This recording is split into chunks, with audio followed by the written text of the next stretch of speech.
How to cancel subscriptions in Google Play. So hello guys, welcome back to my YouTube channel. In this video I'll be showing you how to cancel subscription in Google Play.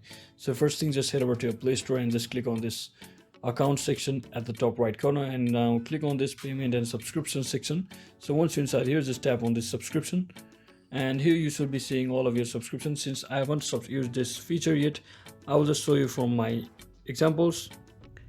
So if you have any subscriptions available, you should be seeing right over here, and just tap on this. So once you tap on that particular subscriptions of yours, you will be seeing this option cancel subscription at the bottom of your screen, as you can see.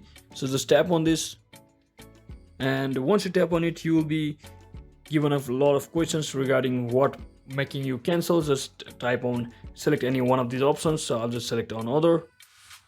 So once you do that, it will ask you for following, and just click on cancel subscription, as it will be asking only you for the last time. And once you do that, you can see subscription should be cancelled, just like that. So that's it for today guys. I hope this video was helpful.